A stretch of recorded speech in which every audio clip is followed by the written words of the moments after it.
Welcome to Soul and Melanin Stories, where African queens meet Korean kings in unforgettable love. Tailies. Here, we bring you cinematic romance, deep, and dramatic twist inspired by K-dramas and melanin beauty. If you love passion, danger, mystery, and powerful storytelling, you're in the right place the next morning. Deja found a package on her doorstep. No label, no note. Inside was a black hoodie and a burner phone. The phone lit up. Wear the hoodie. Put the phone in your pocket. Don't ask questions. Her stomach flipped. This wasn't normal on her way to work. She witnessed something horrifying. Two men fighting violently near her building. One of them collapsed. Bleeding, police sirens wailed. Deja stepped back, covering her mouth. She had no idea it was connected to the text she sent. That evening, a van blocked her path. A cloth covered her mouth. Everything went dark when she woke up. She was in a dim warehouse and Min Jae stood over her. Furious, "You almost got killed," he snapped. "The men after me thought you were connected." Deja tried to sit up, but her wrists were tied. The warehouse smelled like rust and gasoline. Her heartbeat pounded in her ears. Min Jae paced in front of her, jaw tight, eyes darker than she had ever seen. "Do you think this is a game?" he said, voice low but trembling with anger. "One message.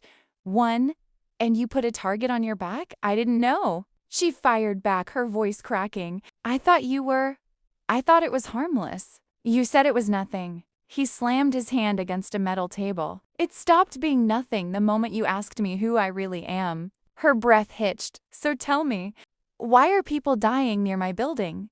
Why did someone attack me?" Min Jae stepped closer, lowering his voice. "Because I'm not just some man you flirted with online. I'm the reason half the underworld is hunting shadows right now. And when you texted me from your real number," he exhaled shakily, "they traced it. They traced you." Deja's stomach dropped. "So what now?" He looked at her like he wasn't sure of the answer himself. "Now," he said quietly, "I have to keep you alive, whether you like it or not." Min Jae stopped pacing, slowly, too.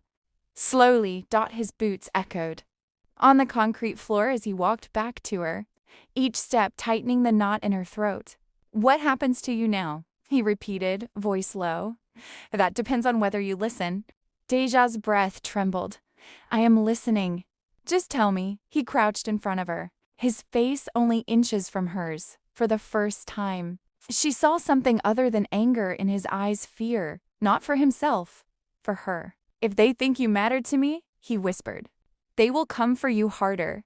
She blinked. "Matter to you? We barely know each other." His jaw locked, like she'd said something she wasn't supposed to. "That doesn't change the fact that they saw me carry you out of that street once," he muttered. "They saw your face, your address, your job, everything." Her blood ran cold. "You mean they think I'm important to you?" He looked away, which was answer enough. Min Jae stood up abruptly. "I can't let you go home. Not now. Not for a while." Deja's voice broke. "So I'm, what, a prisoner?" He turned back to her, eyes burning. "No. You're under my protection, and trust me, Deja." He stepped closer, shadows slicing across his face. "That's the only reason you're still alive tonight." Min Jae's breath warmed her cheek. The closeness, the authority, the chaos of everything, it overwhelmed her. But before she could speak, a phone buzzed in his pocket. He froze. His expression changed. Not anger, not irritation. Fear. He stepped back, answered the call, and listened silently. Deja saw his eyes sharpen, then soften, something she had never seen on a man like him. When he hung up, he whispered, almost to himself, "No, it can't be her." He looked up at Deja, studying her face as if seeing her for the first time. "Pack a bag," he said. "You're coming with me." She blinked. "What? Why?" Min Jae walked toward her, his voice low, urgent. "Because the men who attacked you earlier weren't after me." He swallowed hard. "They were after you." Deja felt her blood run cold. "Why would anyone come after me? I'm nobody." He shook his head slowly. "No, you're not." A pause. "You're connected to someone. Someone dangerous." She stepped back. "Who?" His answer was a whisper that made her knees weaken. Your father. Her chest tightened. My father is dead. Min-jae looked at her with something like pity. That's the lie you were told. She stared at him, heart racing. What are you saying? Min-jae exhaled, as if releasing a secret that could destroy them both. Deja, your father is the man who once tried to wipe out my entire organization. The man who vanished into thin air. A beat. The man every mafia group in East Asia still believes will return. He stepped closer again, and now they think you're the way to find him. Her voice cracked. But I don't know him. I don't know any of this. I believe you, Min-jae said gently. But they won't. He held out his hand. You have two choices. Trust me. Or die with everyone else who thinks you're an easy target. Her breathing shook, her mind spinning. The wrong text message, the kidnapping, the attacks, the protection. None of it was random. She placed her shaking hand in his. Min-jae's grip tightened, not harsh, but possessive. Good, he whispered, because your life just became more complicated than you know. He moved her into a secure apartment high above Seoul, floor-to-ceiling windows, biometric locks, cameras she couldn't see but felt. The place screamed expansive. And prison. Deja fought him the entire way. I'm not staying here. She snapped. You can't just kidnap me and call it protection. Min-jae didn't flinch. I can't, I did. You're insane. If that's what keeps you alive, he said calmly, then yes. She shoved his chest hard. He didn't budge. I don't need you. I don't want you. I'm leaving. He stepped closer, close enough that she had to tilt her head up. You'll stay here until the threat is handled, he repeated. Voice low and unshakable. And if I refuse? She challenged, trembling but refusing to show it. A slow smirk curved his lips, the dangerous kind that told her he was used to winning every battle. You won't, he said, because you already know what's out there waiting for you. Her throat tightened at the reminder. He leaned even closer. And because, he whispered, for the first time in your life, someone wants you alive more than the world wants you dead. Her breath hitched. For a moment, they just stood there. Danger and innocence in a silent war neither knew how to end. Days turned into a week. Deja moved through the apartment like a ghost, brushing past sleek furniture, opening the blinds only to stare at the city below, counting hours. The outside world called to her. But she knew Min-jae's warning wasn't idle. Danger was waiting for any misstep. Yet the more she stayed, the more she noticed the small things. The way he lingered near the kitchen when she poured herself water, the soft hum in his voice when he reminded her to eat. How his eyes followed her, not with suspicion, but a strange care. One evening, as the city lights flickered below, Min-jae stepped into the living room quietly, holding 2 glasses of tea. You shouldn't skip meals, he murmured, handing her one.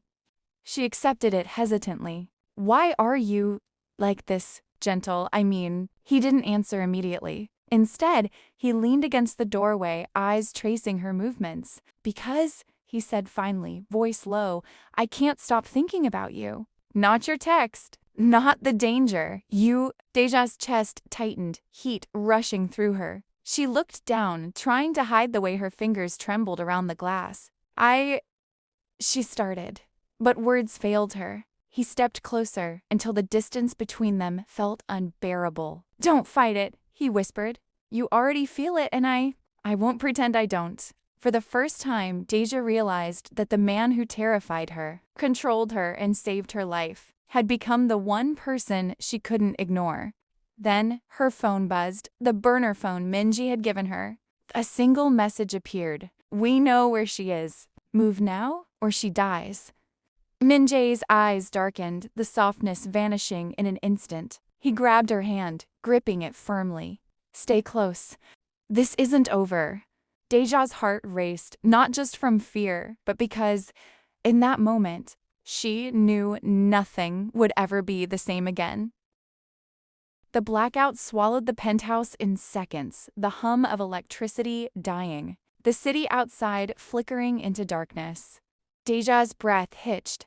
Shadows pressed in from every corner. and for the first time since she arrived, she felt truly trapped. Her hands trembled before she could stop them. Min-jae reacted instantly. He found her through the darkness as if he had memorized her breath. His hands closed around hers, warm, steady, grounding.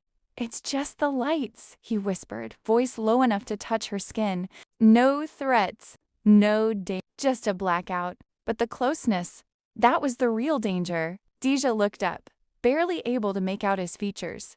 Yet she could feel him, heat radiating, breath brushing her forehead. Their bodies were separated by the smallest sliver of air. Their lips almost touched. Almost. Her heart thumped so loudly she feared he could hear it. She pulled away abruptly, stumbling back into the faint silhouette of the wall. I need space," she whispered, breath shaky. Min-jae didn't move. He stood in the dark like a shadow carved from the night, chest rising slowly, voice calm but roughened by something he wasn't used to feeling. "You're not afraid of the dark," he said quietly. "You're afraid of me." She swallowed. "Maybe I am. And maybe," he murmured, finally taking a step toward her, "you're afraid of how much you don't want to be." Before she could answer, the emergency lights flickered on, soft red strips along the walls. Then they both froze. Because one of the biometric locks blinked yellow instead of green. Someone had tried and failed to enter during the blackout. Min-jae's entire expression changed. Softness gone. Tattooed forearm flexing. Jaw tight. "Stay behind me," he said, voice turning lethal. Deja felt her stomach drop. The blackout wasn't an accident. It was the beginning